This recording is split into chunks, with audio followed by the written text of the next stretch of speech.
যুক্তরাষ্ট্র ও চীন আগামী ৯০ দিনের জন্য পরস্পরের বিরুদ্ধে আরোপিত শুল্ক প্রত্যাহার করতে প্রাথমিকভাবে সম্মত হয়েছে। সোমবার দুই দেশের যৌথ বিবৃতিতে এ তথ্য জানানো হয়েছে। মার্কিন সম্প্রচার মাধ্যম CNN জানিয়েছে, সুইজারল্যান্ডের জেনেভায় দুই দেশের শীর্ষ কর্মকর্তাদের দীর্ঘ বাণিজ্য আলোচনার পর এই ঘোষণা এলো।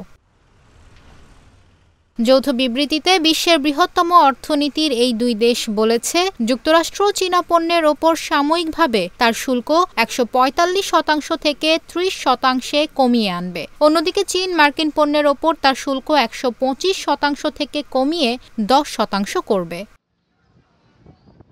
এর আগে বাণিজ্য চুক্তি নিয়ে আলোচনায় চীন ও যুক্তরাষ্ট্রের মধ্যে বড় অগ্রগতি হয়েছে বলে মন্তব্য করেন মার্কিন প্রেসিডেন্ট ডোনাল্ড ট্রাম্প। রোববার ট্রাম্প তার নিজের সামাজিক যোগাযোগ মাধ্যমের প্ল্যাটফর্ম ট্রুথ সোশ্যালে লেখেন, সুইজারল্যান্ডে চীনের সঙ্গে ভালো বৈঠক হয়েছে, অনেক বিষয়ে আলোচনা হয়েছে, অনেক ক্ষেত্রেই ঐকমত্য হয়েছে, বন্ধুত্বপূর্ণ ও গঠনমূলক পদ্ধতিতে পুরো বিষয়টি নতুন করে সাজানো হয়েছে। চীন ও যুক্তরাষ্ট্র উভয়ের কল্যাণে আমরা দেখতে চাই মার্কিন ব্যবসা বাণিজ্যের জন্য চীন দুয়ার খুলে দিচ্ছে, বড় অগ্রগতি হয়েছে।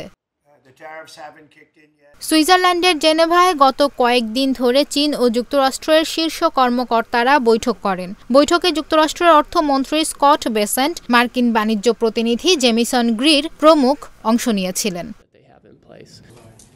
বৈঠক শেষে সোমবার দুই দেশের তরফ থেকে শুল্ক প্রত্যাহারের ঘোষণা এলো।